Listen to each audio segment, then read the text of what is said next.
Good morning, everyone. So yeah, my name is Dianneris, and I'm a dream teamer at the Design Lab, which is the collaborative and the creative ecosystem at the University of Twente, where I work. Design Lab is a place without guidelines or expectations of what can really happen. We are indeed an experiment. We are a playground where every event, project, collaboration unfolds new findings, either through discussions, conversations, or different projects. This can also happen through prototyping. We are very much fans of thinking, but also of making things. And these interactions are not only limited to the university, but we very much like connecting to external members of society, such as companies, business, and also other institutions. As I mentioned, I'm a dream teamer, which means I'm a student, but I'm also a person who works in the lab. And this makes me a visitor, but also an insider. This means that I've had the chance to work with people from different professional and academic backgrounds. And this has allowed me to see how Design Lab is an experimental environment because of two main aspects. First, it's a space, it's physical space, as Anya also mentioned it, very important, but also having our own design methodology, so how we approach to challenges and projects. So first, starting with the space, for Design Lab, space is the change maker of interactions. We have different rooms, we have different areas that are open and interconnected, so people can start observing others. People can start getting curious, asking questions, getting involved, and hopefully also trying out themselves when they see other people. Our facilities, of course, are also not conventional facilities of a lab. We have prototyping facilities, but we also have areas for meetings, for projects, for workshops. And these areas are accessible because we have also a specialized staff that works together with the students to make the use of the facilities and also the experience of collaborators and visitors the best Design Lab experience possible. And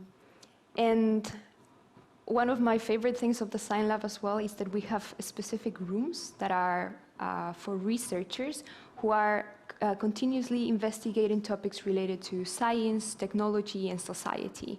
So they have these dedicated spaces that you can just visit or just hop in and ask a question. This all made sound as if the Design Lab was bubble, but we very much like bursting it. We really think that changes happen outside academia. And that's why we are continuously looking for collaborators and people who could work with us on challenges. And we are also open to people and institutions, business, who have already found a challenge, and they think that we might be able to add something or help with solving it. This is also why we are continuously working with this, scouting for this collaboration, especially when these institutions and companies are focusing on science, technology, and society.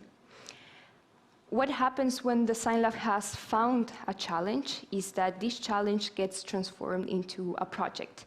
And this is how we implement the responsible futuring approach, which is based on three main pillars. We have citizen science, responsible futuring, and also a transdisciplinary way of working.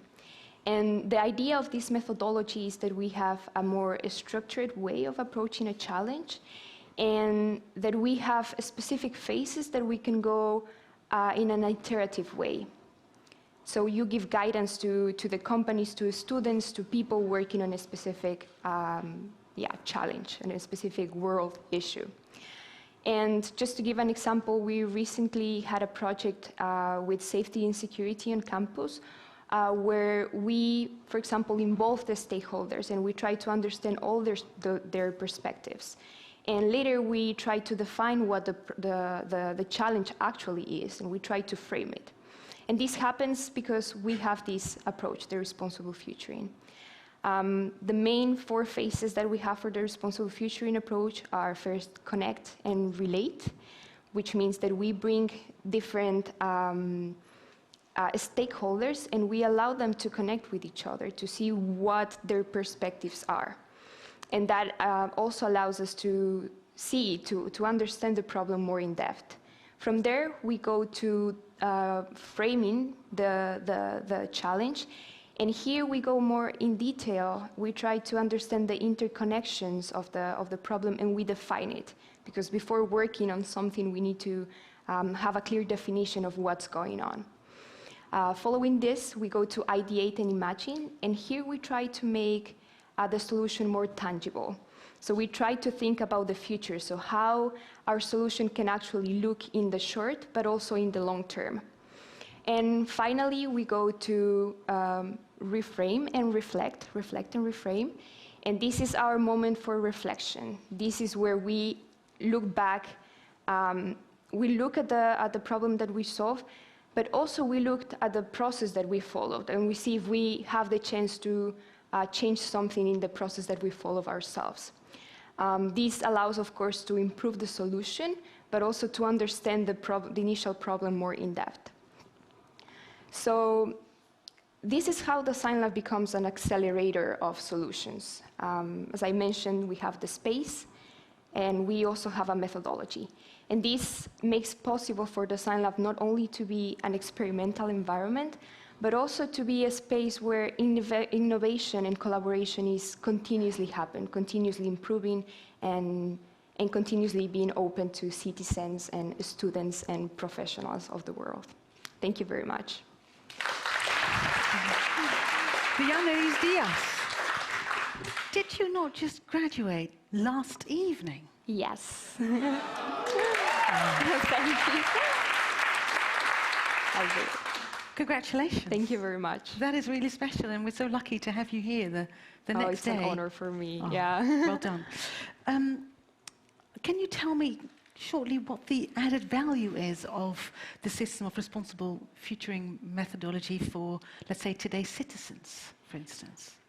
Well, what I've seen is that most design practices of way of approaching world challenges are not involving citizens. Yeah. So I think, especially for responsible futuring, the fact that we have actual citizens involved. It's not only contained in academia, but you listen to a person with a physical cognitive impairment. You listen to the elderly, and you take into account their own experience. I think that makes a huge difference, and that's something that responsible futuring considers from the beginning, to make it part of the whole process and not miss out on something later.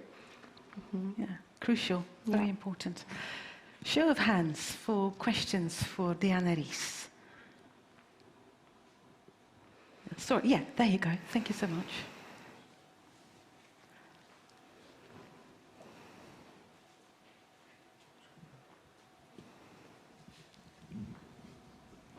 Hello, I'm Daan van Eyck, Delft University of Technology. Thanks for your presentation. What I really like of the Design Lab is that you have all the disciplines coming together in the lab, so it's not connected to the, let's say, the design school, but how you connect yourself to other labs like this in Netherlands or in Europe. We are not connected to other labs, but I've actually heard that there is the intention of collaboration with Fab Labs, for example, with other labs around Enschede, especially that are already taking the step on using different methods for design and, well, more directed into the prototyping of the solutions. Yeah, but I would really encourage you to go out, especially with your background. I think it's in the world. And of course, we have all kind of combinations, so you cannot do it all. But I think to pick some, and especially also focusing on all the transdisciplinary, I think is very interesting, and we like to hear more from that. This seems like an invitation. Of course, always is. Yeah. So this is today's matchmaking moment. I'm guessing you'd like to collaborate. Then. No, not especially with me. No. I also have a field lab. That's another presentation. But I think in general, of course, that's why we're here to bring people together. So you know, and just do it. Okay. Thank you so much. All the best of luck. Thank you very Dianneris, much. Diaz. Thank you. you.